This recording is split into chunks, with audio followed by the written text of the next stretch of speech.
Sinongeye kuguhereza ikaze kuri YouTube channel, ngira ngo mu gihugu cy'u Rwanda no hantu muri Afurika hari hasigaye by'umwihariko hari abaminisitiri bahembwa amafaranga menshi, ariko imishahara y'abaminisitiri igiye kuba yagabanywa kugira ngo amafaranga yabo by'umwihariko aringanire n'akazi bakora, kubera ko igihugu cy'u Rwanda gifite imishinga myinshi igiye itandukanye, harimo iyo kuba batangira kuzajya bahemba abunzi ndetse n'abanyabuzima.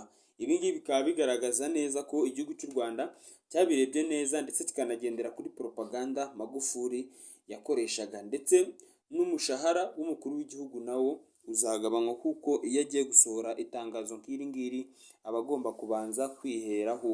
Mbere na mbere icyo nakubwira ni uko umushahara uzagabanywaho 30%. Niba minisitiri yahembwaga 2.5 million azajya atangira guhembwa muri 1,700,000 gutyo.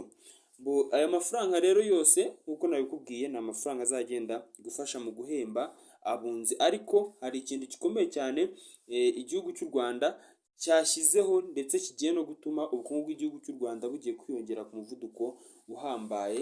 Byose tugiye kurebera hamwe muri kino kiganiro, igihe tugiye kubana ndi Isa kuri Rwanda Room TV.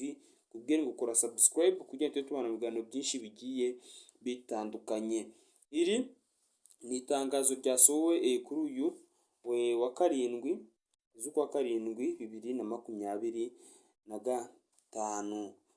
Guhaye ikaze rero kuri YouTube, igihe tugiye kubana ndi Isa nk'uko nabikubwiye. Abaminisitiri bo mu gihugu cy'u Rwanda bari mu bantu bangwaga amafaranga menshi ariko batakoze akazi gakomeye.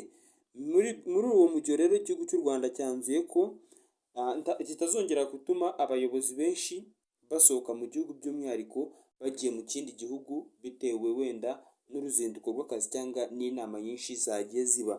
Banzuye ko umuminisitiri uzajya usohoka mu gihugu cy'u Rwanda azajya agenda aherekejwe n'umuntu umwe gusa, kubera ko hari igihe nk'umuminisitiri yagenda ugasanga aherekejwe n'abantu 20 bose bari buze kurya ku ikofi y'igihugu, ugasanga ubukungu bw'igihugu buratikira cyane, kubera ko abo baminisitiri bahora mu ngendo nyinshi zitandukanye kandi zitanasobanutse. Kuba bireba ibyo byose rero basanze aba ari ukurya imitsi rubanda, ndetse bakanarya imisoro y'igihugu yakubatse ibikorwa remezo bigiye bitandukanye, kubera ko niba abaminisitiri ahagurutse ari umwe agakurikizwa n'abantu 20 baragenda muri high class, by'umwihariko minisitiri agenda muri high class nabo bamuherekeje, kandi aho muri high class haba bategesha amafaranga menshi, kuko ushobora gusanga nk'itike imwe yaho bitewe n'aho bagiye yaguze nk'ibihumbi 4-5 by'idolari cyangwa 10, wasanga ari abantu 20. Ubwo urumva amafaranga agiye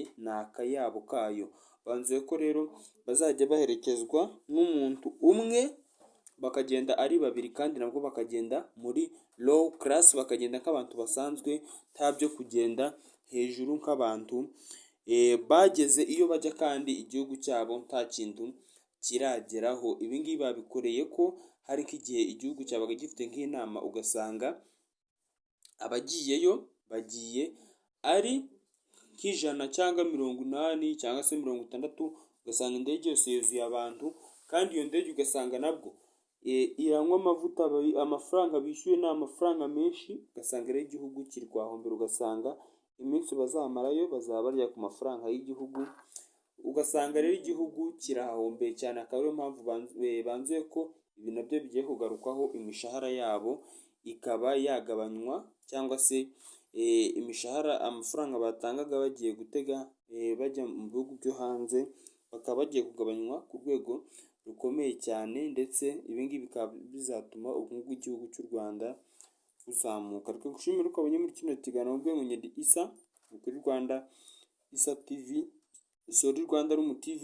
Ndi Isa, kuri subscribe kugira ngo tubane mu biganiro byinshi bigiye bitandukanye. Ciao ciao.